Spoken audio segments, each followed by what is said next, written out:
Gwdihŵs Mair. Mair Dafis o Dinas Cros Sir Benfro ydw i. Rydw i wedi byw yn y pentref ar hyd fy oes, oni bai am 2 blynedd yn y coleg hyfforddi yn Abertawe ar ddechrau'r 60au, ac yna blwyddyn fel athrawes yn Sir Brycheiniog. Yna, cefais swydd yn ysgol Wdig, lle bym yn athrawes am 30 o flynyddoedd. Ar ôl ychydig o flynyddoedd yno, cefais gyfle i symud i ddosbarth Cymraeg y Babanod 4 i 7 oed. Yno y dechreuodd casgliad y Gwdihŵs, neu'r tyllu anod. Ambell waith, byddai plant o'r un teulu o wahanol oedran yn y dosbarth gyda fi. Un diwrnod, cefais anreg nadolig gan un teulu. Fel arfer, fyddwn i ddim yn agor yr anrhegion o flaen y plant, ond roedd y tri bach mor awyddus i fi weld beth oedd tu fewn i'r papur. Roedd rhaid i agor.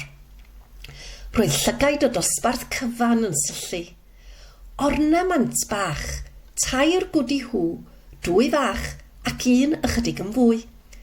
Roedd y plant i gyd wrth i bof, a dywedodd un ohonynt fod y gwdihŵs fel y 3 phlentyn, 1 fel y brawd mawr, a'r 2 arall fel y 2 ferch fach.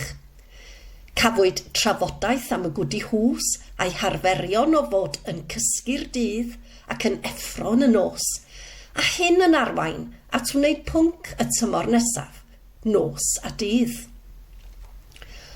O'r diwrnod hwnnw, dyma'r gwdihŵs yn dod o bob cyfeiriad ac o bob lliw a llun, o deganau i lyniau a fflatiau, o gardiau i bob achlysur, anrhegion penblwydd a nadolig, o ffedogau a llieiniau llestri i eitemau Tsieina a chanhwyllau, llyfrau, clustogau, sgarffiau a thlysau o bob math. Mae'n syndod cymaint o eitemau sydd â gwdihŵs arnyn nhw. Mae yna gwpanau, potiau blodau, magnedau, bagiau mawr a bach hefyd, yma ar cyfan, wedi dod o bell ac agos, ac o bob math o ddefnyddiau.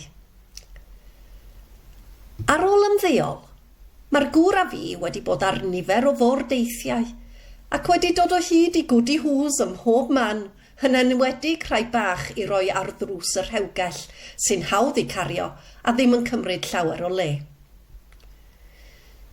Mae'n rhyfedd fel daeth tro ar fyd i bawb yn 2020.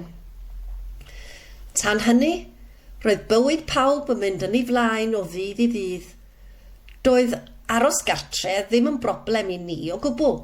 Mae cartref cysurus gyda ni yn y pentref a digon i'n diddori yn yr ardd a'r tŷ. Yn sydyn, cefais wybodaeth bod rhaid i fi fynd i'r ysbyty i gael profion. Mae honno'n stori arall, ac rwyf lawer gwell erbyn hyn. Ond y rheswm dwi'n nodi hyn yw bod un o'r plant oedd gen i yn yr ysgol flynyddoedd maith yn ôl yn eistedd wrth fy ymyl pen ddeffroais yn y theatr.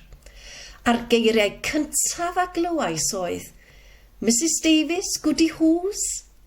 Wel, dyna syndod ei bod yn fy adnabod ac yn cofio am y gwdihŵs.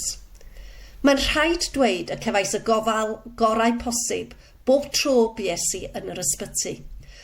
Ond roedd cael cyfarfod un o'n plant a'r cyfle i siarad gyda hi ar ôl yr holl flynyddoedd yn bleser mawr i fi. Tua 2 fis yn ôl, roedden ni'n cael trafferth gyda'r ffôn. Cyn hir, ar ôl cysylltu gyda'r cwmni, dyma ddyn ifanc yn dod i'r drws i weld beth oedd y broblem.